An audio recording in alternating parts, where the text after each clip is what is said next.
नमस्कार। Thakur study point में आप सबका स्वागत है। मैं आज आप लोगों के बीच लेकर आ चुकी हूँ जीके सीरीज, जो कि अपकमिंग एग्जाम के पॉइंट ऑफ व्यू से काफी महत्वपूर्ण होने वाली है। वीडियो को शुरू करने से पहले अगर आप हमारे चैनल पर नए हैं तो चैनल को सब्सक्राइब करें, साथ ही बेल आइकन प्रेस करें और अगर आपको हमारी वीडियो पसंद आए तो वीडियो को लाइक एवं शेयर जरूर करें। चलिए वीडियो को शुरू करते हैं। सबसे पहला प्रश्न, राम मोहन राय को राजा की उपाधि से किसने सम्मानित किया था? इसका सही उत्तर हो जाएगा ऑप्शन डी, मुगल सम्राट अकबर द्वितीय ने। जो अकबर द्वितीय हैं, इनका शासनकाल कब से कब तक था? अकबर द्वितीय का शासनकाल 1806 से 1837 तक रहा था। जो अकबर द्वितीय हैं, इन्होंने राजा राम मोहन राय को ब्रिटेन में राजदूत के रूप में भेजा था। अकबर द्वितीय को अकबर शाह द्वितीय के नाम से भी जाना जाता है। जो अकबर द्वितीय हैं, इन्हें किस नाम से जाना जाता है? इन्हें अकबर शाह द्वितीय के नाम से भी जाना जाता है। अकबर द्वितीय किसका पुत्र था? अकबर द्वितीय आलम शाह द्वितीय का पुत्र था। और ये किसका पिता था? जो अकबर द्वितीय है, ये बहादुर शाह द्वितीय का पिता था। यहाँ पर दिया गया है औरंगजेब। जो औरंगजेब है, ये राजगद्दी पर किस नाम से बैठा था? औरंगजेब राजगद्दी पर आलमगीर के नाम से राजगद्दी पर बैठा था। किस नाम से राजगद्दी पर बैठा था? आलमगीर के नाम से ये राजगद्दी पर बैठा था। आलमगीर का अर्थ क्या होता है? आलमगीर का अर्थ होता है विश्व विजेता। औरंगजेब का शासनकाल कब से कब तक रहा था? औरंगजेब का शासनकाल 1658 से 1707 ईस्वी तक रहा था और ये सिक्स्थ मुगल बादशाह था। औरंगजेब का वास्तविक नाम क्या था? औरंगजेब का वास्तविक नाम था मुही उद्दीन मोहम्मद। अगर आपसे पूछा जाए कि औरंगजेब की मृत्यु कहाँ पर हुई थी? औरंगजेब की मृत्यु 1707 में अहमदनगर में हुई थी। यहाँ पर दिया गया है रॉबर्ट क्लाइव। अगर मैं बात करूं रॉबर्ट क्लाइव की, ये बंगाल के पहले ब्रिटिश गवर्नर बने थे। जो रॉबर्ट क्लाइव है, इन्हें क्लाइव ऑफ इंडिया के नाम से भी जाना जाता था और बंगाल में इन्होंने सरकार की दोहरी प्रणाली शुरू की थी। यहाँ पर ऑप्शन में दिया गया है महात्मा गांधी। अगर मैं बात करूं महात्मा गांधी की, महात्मा गांधी को राष्ट्रपिता के नाम से भी जाना जाता है।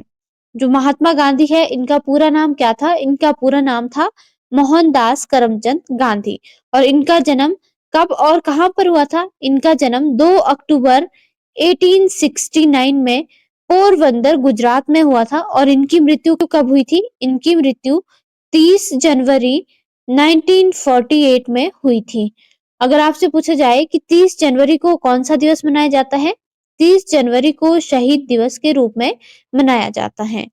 अगर मैं बात करूं राजा राम मोहन राय की, जो राजा राम मोहन राय है, इन्हें भारतीय पुनर्जागरण का जनक माना जाता है। इन्हें भारतीय पुनर्जागरण का जनक माना जाता है और इन्होंने ब्रह्म समाज की स्थापना कब की थी? इन्होंने 1828 में ब्रह्म समाज की स्थापना की थी। जो राजा राम मोहन राय हैं, इन्होंने 1817 में कलकत्ता में हिंदू कॉलेज की स्थापना की थी और इन्होंने 1829 में सती प्रथा पर रोक लगाई थी। मोहन राय ने 1829 में कौन सी प्रथा को समाप्त किया था? इन्होंने सती प्रथा पर रोक लगाने में अपनी महत्वपूर्ण भूमिका निभाई थी। जो राजा राम मोहन राय है, इन्होंने मीरात उल अखबार एवं संवाद कौमुदी का संपादन किया था। अगला प्रश्न, दूसरे विश्व युद्ध का काल क्या था?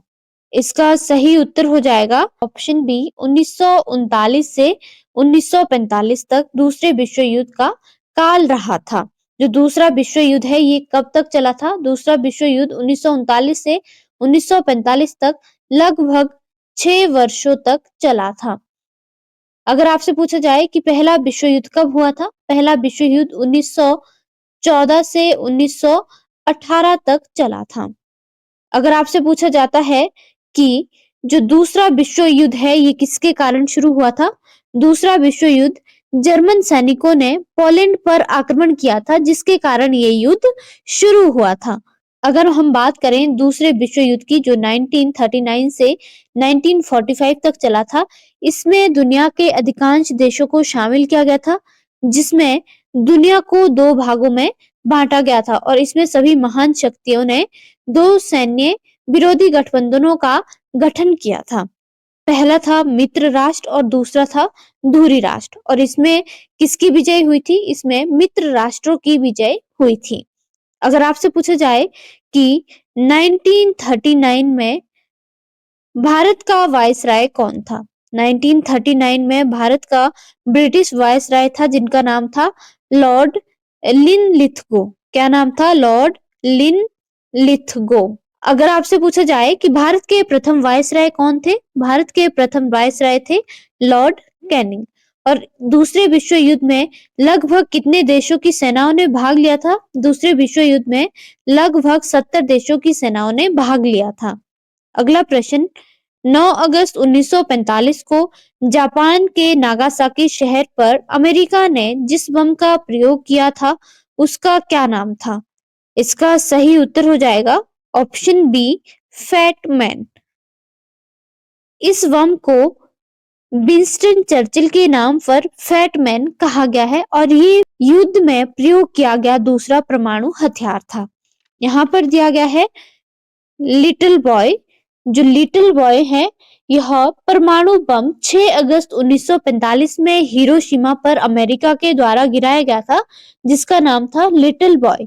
ये युद्ध में प्रयोग होने वाला पहला परमाणु हथियार था। अगर आपसे पूछा जाए कि युद्ध में प्रयोग होने वाला पहला परमाणु हथियार का क्या नाम था? उसका नाम था लिटिल बॉय। और दूसरा परमाणु हथियार कौन सा था? दूसरा परमाणु हथियार था फैट मैन। जो ये दोनों बम है ये कहाँ पर गिराए गए थे? ये अमेरिका के द्वारा जापान पर गिराए गए थे। पहला बम जो लिटिल बॉय है ये 6 अगस्त 1945 में कहाँ पर गिराया गया था? हिरोशिमा पर गिराया गया था। और दूसरा 9 अगस्त 1945 में नागासाकी शहर पर गिराया गया था। अगला प्रश्न, आगरा का लाल किला किसने बनवाया था? इसका सही उत्तर हो जाएगा ऑप्शन डी, अकबर ने। जो आगरा का लाल किला है ये अकबर ने बनाया है, जबकि जो दिल्ली का लाल किला है वो किसने बनाया है? दिल्ली का लाल किला बनाया है शाहजहां ने। अगर मैं बात करूं आगरा के लाल किले की, आगरा का लाल किला अकबर ने बनाया था और इसका काम अकबर ने कब शुरू किया था? अकबर ने इसका काम 1565 में शुरू किया था और इसे शाहजहां ने पूर्ण करवाया था। शाहजहां ने इसमें अधिकांश संगमरमर का प्रयोग करके इसका निर्माण करवाया था।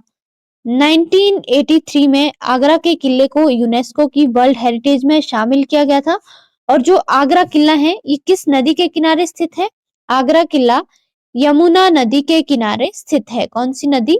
यमुना नदी के किनारे ये स्थित है। अगर आपसे पूछा जाए कि आगरा का लाल किला किस शताब्दी में बनाया गया था? आगरा का लाल किला 16वीं शताब्दी में लाल बलुआ पत्थर से बनाया गया था। अगर मैं बात करूं अकबर की, जो अकबर है इसका शासनकाल कब से कब तक था?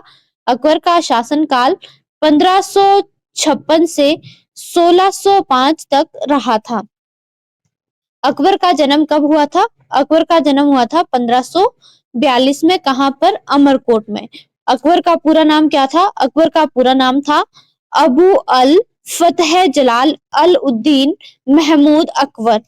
जो अकबर है इन्होंने 1582 में दीन ए इलाही की स्थापना की थी। अकबर ने दीन ए इलाही की स्थापना कब की थी? 1582 में।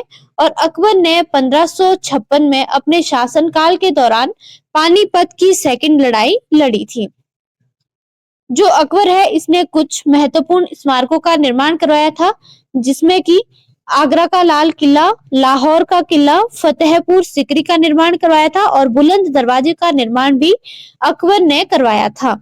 अगला प्रश्न, किस मुगल सम्राट की मृत्यु अपने पुस्तकालय की सीढ़ियों से गिरकर हुई थी? इसका सही उत्तर हो जाएगा ऑप्शन बी, हुमायूं की। 1556 में हुमायूं की मृत्यु उसके पुस्तकालय की सीढ़ियों से नीचे गिरने के बाद हुई थी। मुगल सम्राट हुमायूं का जो पुस्तकालय है ये कहाँ पर स्थित है? ये पुस्तकालय नई दिल्ली में स्थित है। अगर आपसे पूछा जाए कि मुगल सम्राट हुमायूं का पुस्तकालय किस भवन में स्थित था, ये पुस्तकालय दीन पनाह पुस्तकालय भवन में स्थित था। हुमायूं के पुस्तकालय को शेर मंडल पुस्तकालय के नाम से भी जाना जाता था। इसके बाद 1556 में जब हुमायूं की मृत्यु हो जाती है, इसके बाद जो अकबर है उसे सम्राट बनाया जाता है। मुगल सम्राटों द्वारा निर्मित कुछ महत्वपूर्ण स्मारकों के बारे में हम बात करेंगे। सबसे पहले हम बात करेंगे अकबर की। जो अकबर है, इसने बुलंद दरवाजे का निर्माण करवाया था, फतेहपुर सिकरी का निर्माण करवाया था और इसने हुमायूं का मकबरा भी बनाया था। हुमायूं का मकबरा कहाँ पर स्थित है? हुमायूं का मकबरा दिल्ली में स्थित है। अब हम बात करेंगे जहांगीर की। जो जहांगीर है, इनके कुछ महत्वपूर्ण स्मारक है, जैसे बेगम शाही मस्जिद जो कि लाहौर पाकिस्तान में स्थित है। अब हम बात करेंगे शाहजहां के कुछ महत्वपूर्ण स्मारकों की। शाहजहां ने दिल्ली का लाल किला बनवाया था। दिल्ली का लाल किला किसने बनाया था? शाहजहां ने। और इसने आगरा में ताजमहल का निर्माण करवाया। आगरा का मोती मस्जिद का भी निर्माण करवाया किसने? शाहजहां ने। और जामा मस्जिद दिल्ली का निर्माण भी शाहजहां के द्वारा करवाया गया था। अगर आपसे पूछा जाए कि दिल्ली का मोती मस्जिद किसने बनाया है? दिल्ली का मोती मस्जिद बनाया है औरंगजेब ने। अब हम बात करेंगे औरंगजेब के कुछ महत्वपूर्ण स्मारकों की। औरंगजेब के महत्वपूर्ण स्मारकों में आता है जैसे बीवी का मकबरा जो कि औरंगाबाद में स्थित है। औरंगजेब ने दिल्ली की मोती मस्जिद का निर्माण करवाया था और बादशाही मस्जिद लाहौर का निर्माण करवाया था। आज के लिए इतना ही। धन्यवाद।